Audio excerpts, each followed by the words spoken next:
Episode کے شروعات میں ہم دیکھتے ہیں کائی قبیلے میں ارحان کہتا ہے پہلے بھائی سنگور اور اس کے آدمی، پھر فاطمہ اور باقی۔ میرے حضور ویرونیکا نامی خاتون واضح طور پر ہماری زمینوں سے زیادہ کچھ اور چاہتی ہے۔ علاؤالدین کہتا ہے ہر قدم وہ جو اٹھاتی ہے اور جو بھی حرکت وہ کرتی ہے ہمارے لیے مزید پریشان کن ہوتا ہے۔ جواباً عثمان صاحب کہتے ہیں ان کی نیت میری جان کو تکلیف دینا ہے۔ وہ خاتون بازار چہرہ ڈھانپے بغیر چلی گئی، لیکن جب وہ میرے سامنے آئی تو اس نے اپنا چہرہ ڈھانپ لیا۔ اس نے کہا کہ وہ مجھے اپنا چہرہ تب دکھائے گی جب وہ مجھے مارنے والی ہوگی۔ اچھا، اب اگر وہ مجھے مارنا چاہتی ہے تو پھر اسے ایک موقع دیتے ہیں۔ کراسے ان سرزمینوں کو شکارگاہ میں تبدیل کرنا چاہتے ہیں۔ وہ کافروں کے ساتھ مل کر شکار کرنا چاہتے ہیں۔ دو منہ والا کراسے، بران کراسے کو خبر بھیجو، میں اسے اپنے شکار پر دعوت دینا چاہتا ہوں۔ اب کراسے کافروں کے ساتھ اتحاد کو مضبوط بنانے کی پوری کوشش کریں گے۔ پہلے وہ اپنے دوستوں سے شکار کا ذکر کریں گے۔ بیگم پوچھتی ہے آپ اس منصوبے سے کیا حاصل کرنا چاہتے ہیں میرے حضور؟ تو عثمان صاحب کہتے ہیں جب وہ اپنے اتحادیوں کو شکار کی جگہ کے بارے میں بتائے گا تو وہ سوچیں گے کہ ہم کسی جان میں پھنس جائیں گے۔ ویرونیکا وہاں آئے گی، پھر ویرونیکا ہمارے ہاتھ میں آ جائے گی۔ بران جیر کو تئی کل آپ ان جگہوں پہ جائیں گے جہاں پہ ہم جال بچھائیں گے اور شکار کریں گے۔ آپ تمام احتیاطی تدابیر اختیار کریں گے۔ اب آپ جا سکتے ہیں۔ یہ سنتے ساتھ ہی بران اور جرکتائی کے علاوہ باقی سب چلے جاتے ہیں۔ ان کے رکنے پر عثمان صاحب پوچھتے ہیں کیا بات ہے سردارو، کیا تم کچھ کہنا چاہتے ہو؟ تو بران کہتا ہے حضور یہ میری حد ہے یا نہیں جانتا، لیکن ایک مسئلہ ہے جو ہمیں پریشان کر رہا ہے۔ جرکتائی کہتا ہے ہم دیوان میں نہیں کہہ پائی مگر۔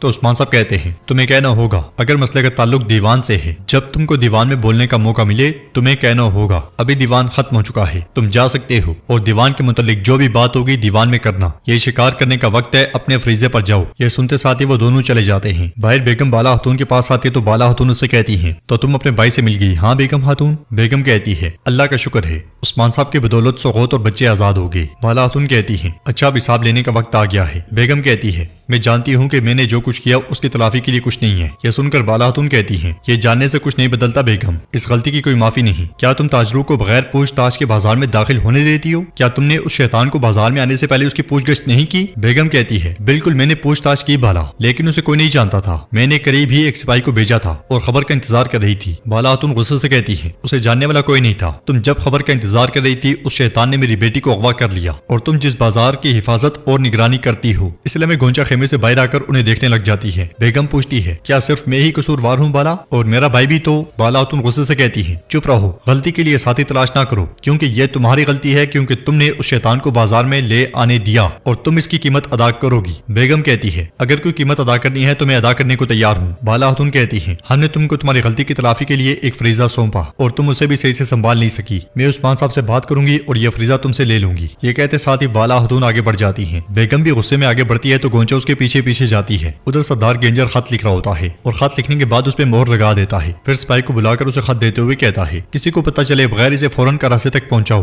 یہ سنتے ساتھ ہی سپاہی چلا جاتا ہے۔ سپاہی کے جانے کے بعد گینجر کہتا ہے عثمان کی مہم کے بارے میں جاننا کراسے کے لیے بہت فائدہ مند ہوگا۔ ادھر بیگم خاتون بہت غصے میں خیمے کے اندر جاتی ہیں اور خیمے کے اندر ہر چیز تہز نہز کر دیتی ہیں، پھر گھٹنوں کے بل بیٹھ جاتی ہیں۔ اس لیے میں گونچا خیمے کا دروازہ کھولتی ہی ہے کہ بیگم خود سے کہتی ہے عثمان اگر میری تم سے محبت نہ ہوتی تو اس قبیلے کو آگ لگا کر میں اس بالا کو اس کی حد یاد دلا دیتی۔ یہ سنتے ساتھ ہی گونچا چونک جاتی ہے۔ بیگم مزید کہتی ہے مگر تم نہ مجھے دیکھتے اور نہ تمہیں میری محبت نظر آتی ہے، برسوں سے اٹھائی ہوئی محبت جسے میں نے خنجر کی طرح چھپا رکھا ہے، اس محبت کو میں نے 40 تہوں میں چھپا رکھا۔ اگر ترک کرنا ممکن ہوتا، لیکن نہیں، میں یہ نہیں کر سکتی۔ محبت چھوڑنے کا مطلب ہے جان دینا۔ بالا تمہارے باوجود میں عثمان کو نہیں چھوڑوں گی۔ یہ سنتے ساتھ ہی گونچا وہیں سے پلٹ جاتی ہے اور بجل قدموں کے ساتھ آگے بڑھتی ہے۔ علاؤالدین فاطمہ کے ساتھ اسی جانب آ رہا ہوتا ہے اور گونچا کو پریشان دیکھ کر وہ دونوں اس کے پاس آتے ہیں۔ علاؤالدین پوچھتا ہے گونچا کیا تم ٹھیک ہو؟ کیا ہوا ہے؟ فاطمہ کہتی ہے بھابھی آپ کا چہرہ کیوں پیلا ہو گیا ہے؟ کیا کوئی بری خبر ہے؟ تو گونچا کہتی ہے نہیں فاطمہ میں بالکل ٹھیک ہوں، تم یہاں کیا کر رہے ہو؟ فاطمہ کہتی ہے میں اپنے بھائی کو بتا رہی تھی کہ میں کیسے بھاگی، کیا میں آپ کو بھی بتاؤں؟ تو گونچا کہتی ہے بتاؤ۔ وہ بتا تو رہی ہوتی ہے مگر گونچا کا ذہن مسلسل بیگم میں الجھا ہوتا ہے۔ ادھر ہم دیکھتے ہیں کہ رات کے وقت عثمان صاحب اپنے گھر والوں کے ساتھ بیٹھے کھانا کھا رہے ہوتے ہیں اور کہتے ہیں اب اس عورت کا ہمارے ساتھ کوئی ذاتی مسئلہ ہے اس لیے وہ نہیں رکے گی، بالا قبیلے کے لوگ تم اور فاطمہ محتاط رہو گے۔ تو بالا خاتون کہتی ہیں فکر نہ کریں حضور، میں ذاتی طور پہ ان کا خیال رکھوں گی، میں فاطمہ کو قبیلے میں کوئی فریضہ سونپوں گی۔ عثمان صاحب کہتے ہیں ہمیں سغوت کے لوگوں کا دل بھی جیتنا چاہیے اور ہاں یہ کام تمہارا ہے۔ حلوفرہ کہتی ہے کراسے صاحب نے جو مال ہم سے لینے کی کوشش کی وہ گودام میں موجود سامان، اگر ہم اسے سغوت کے بازار میں تجارت کے لیے استعمال کریں تو تجارت کی واپسی سے عوام بھی خوش ہو جائے گی۔ یہ سن کر عثمان صاحب کہتے ہیں بیٹی یہ ایک اچھا خیال ہے، تو پھر یہ فریضہ تمہارا ہوا بالا۔ علاؤالدین اور فاطمہ کہاں ہیں؟ تو ارحان کہتا ہے فاطمہ نے علاؤالدین اور گونچا کو پکڑ لیا ہے، وہ بھی آ جائیں گے، اس لیے میں وہ تینوں خیمے میں داخل ہوتے ہیں۔ فاطمہ اپنی بہادری کی کہانی علاؤدین کو سنا رہی ہوتی ہے تو علاؤدین اس سے کہتا ہے میں سمجھ گیا بہن، تم نے مجھے 3 بار سنا دیا۔ یہ سن کر عثمان صاحب کہتے ہیں نہیں نہیں، یہاں ہو میری بیٹی، اب مجھے بتاؤ۔ فاطمہ کہتی ہے بابا یہ میرے بھائی مجھ سے جلتے ہیں، میں نے ثابت کر دیا ہے کہ میں بڑی ہو گئی ہوں، کیا میں جنگ میں جا سکتی ہوں؟ مگر عثمان صاحب کہتے ہیں تم کسی جنگ میں نہیں جاؤ گی، جنگ کہاں سے آ گئی، تم اب بھی یہاں میرے پاس بیٹھی رہو گی۔ بالا خاتون کہتی ہیں اس کے علاوہ کچھ وقت کے لیے تم بازار بھی نہیں جاؤ گی۔ یہ سن کر فاطمہ پریشان ہو جاتی ہے۔ علاؤدین کہتا ہے ماں جب کہ آپ نے بازار کی بات کی، گونجا کے پاس ایک تجویز ہے۔ گونجا کہتی ہے میں کہتی ہوں کہ گودام میں موجود مال اب اسے بازار میں نکالیں۔ یہ سن کر بالا خاتون عثمان صاحب سے کہتی ہیں عثمان صاحب کیا آپ دیکھ رہے ہیں آپ کی بہویں کیسے کام کر رہی ہیں؟ گونجا بیٹی ہلوفرا نے کچھ لمحے پہلے یہی بات کی اور ہم نے اسے یہ کام سونپا ہے۔ یہ سنتے ساتھ ہی گونجا تھوڑی پریشان ہو جاتی ہے جبکہ ہلوفرا بھی اس سے نظریں چرا رہی ہوتی ہے۔ یہ ماحول دیکھ کر عثمان صاحب کہتے ہیں اچھا فاطمہ بیٹی بتاؤ تم اس گھوڑا گاڑی سے کیسے بھاگی؟ تو ارحان اور علاؤدین کہتے ہیں بابا ایسا نہ کریں، مگر عثمان صاحب کے دوبارہ پوچھنے پر فاطمہ نے پھر سے سنانا شروع کر دیتی ہے۔ ادھر سردار کرا سے خط پڑھتے ہوئے کہتا ہے عثمان صاحب ہمیں کل شکار کی دعوت دے رہے ہیں، سانجار اس کے پیچھے کچھ گڑبڑ ہے۔ سانجار کہتا ہے عثمان صاحب آپ کے خلاف کوئی منصوبہ بندی نہیں کر سکتے، اگر کوئی شکار ہوگا تو وہ خود ہوگا۔ کراسے کہتا ہے بھیڑیے کا شیر کو شکاری سمجھنا اس کی ہمت سے نہیں بلکہ اس کے اندھے پن کی وجہ سے ہے، اس لیے میں کیوماز وہاں آتا ہے اور خط کراسے کو دیتے ہوئے کہتا ہے حضور یہ گنجر صاحب نے بھیجا ہے۔ کراسے خط کھول کر پڑھتا ہے تو اس میں لکھا ہوتا ہے عثمان صاحب جانتے ہیں کہ لوکاس اور اس کے ساتھ والی خاتون آپ کی مدد سے فرار ہو گئی۔ عثمان صاحب کا خیال ہے کہ آپ انہیں شکار کے بارے میں بتائیں گے، جبکہ وہ عثمان صاحب کو شکار کے میدان میں غیر محفوظ دیکھ کر قتل کرنا چاہیں گے، تب عثمان صاحب ان کا شکار کریں گے۔ خط پڑھنے کے بعد کراسے کھڑے ہو کر آگے بڑھتا ہے اور خط کو جلاتے ہوئے کہتا ہے تمہیں لگتا ہے کہ تم ہوشیار ہو عثمان، لیکن میں ہمیشہ تم سے ایک قدم آگے رہوں گا۔ سانجار عثمان صاحب کو خبر بھیجو، ہم ان کی دعوت پر جائیں گے۔ کائی قبیلے میں عثمان صاحب بالا خاتون سے پوچھتے ہیں بالا بتاؤ تم کیا کہنے میں ہچکچا رہی ہو؟ تو بالا خاتون کہتی ہیں حضور بیگم خاتون اس نے کرا دین میں کمزوریوں کا ایک سلسلہ دکھایا اور ہم نے اسے معاف کر دیا، ناانصافی ہوئی اور ہم نے اسے نظر انداز کیا، ہم نے کہا کہ وہ کمزور ہے اور آئیے اسے اپنے پاس رکھیں، ہم نے اسے سغوت بازار میں فریضہ دیا لیکن وہ ناکام ہو گئی، ہم نے دیکھا انہوں نے ضروری اقدامات نہیں کیے تو ہمیں اس کی کیا قیمت ادا کرنی پڑی۔ تو عثمان صاحب کہتے ہیں ضروری اقدامات نہ کرنے پر میں مناسب سزا کے بارے میں سوچ رہا ہوں۔ بالا خاتون کہتی ہیں میں نے آپ سے کہا کہ سزا دینے کے بجائے کام اس کو دیں جو اس سے زیادہ قابل ہو، بیگم خاتون کو معزول کر دیں حضور۔ عثمان صاحب پوچھتے ہیں کیا کوئی اور ہے تمہارے دماغ میں بالا؟ تو بالا خاتون کہتی ہیں جی ہاں۔ اس سے پہلے کوئی نام بتاتی بران وہاں پہ آ کر کہتا ہے حضور بیگم خاتون آئی ہیں اور آپ سے ملنا چاہتی ہیں۔ اجازت ملتے ساتھ ہی بیگم اندر داخل ہوتی ہے اور کہتی ہے سب سے پہلے عثمان صاحب میں چاہتی ہوں کہ آپ یہ بات جان لیں کہ میں آپ سے اور آپ کے دعویٰ کے لیے اپنی آخری سانس تک ساتھ دوں گی، میری بیعت برقرار ہے، لیکن فاطمہ کے اغوا ہونے کے معاملے میں میری غلطی ہے۔ آپ کی اجازت کے ساتھ میں درخواست کرتی ہوں کہ مجھے بازار کے فریضے سے معزول کر دیا جائے، میں آپ کے ساتھ فتوحات میں جانے کے علاوہ اور کوئی کام نہیں کرنا چاہتی۔ مگر عثمان صاحب کہتے ہیں آپ بازار میں اپنا کام جاری رکھیں گی، میں آپ کو فریضے سے نہیں ہٹا رہا، دوبارہ نہ آپ مجھ سے کسی فریضے کا کہیں گی نہ ہی آپ کو فریضے سے ہٹایا جائے گا، آپ جا سکتی ہیں۔ یہ سنتے ساتھ ہی بیگم چلی جاتی ہے اور بالا خاتون کھڑے ہو کر کہتی ہیں چونکہ آپ اسے الگ نہیں کرنا چاہتے حضور، یقینی طور پر کچھ ہے جو آپ جانتے ہیں۔ عثمان صاحب کہتے ہیں یقیناً یہ ریاست کا کام ہے، اسے کوئی اپنی مرضی سے نہیں بدل سکتا۔ تو ناظرین اس کے ساتھ یہ ایپیسوڈ بھی اختتام پذیر ہوتی ہے۔ اگر آپ کو ویڈیو پسند آئے تو ویڈیو کو لائک کر دیں، چینل کو سبسکرائب نہیں کیا ہوا تو سبسکرائب کرنے کے ساتھ ساتھ گھنٹی کے آئیکن کو دبانا مت بھولیں۔ انشاءاللہ ملتے ہیں نیکسٹ ویڈیو میں، تب تک کے لیے رکھیں اپنا اور اپنوں کا بہت زیادہ خیال۔ اللہ نگہبان۔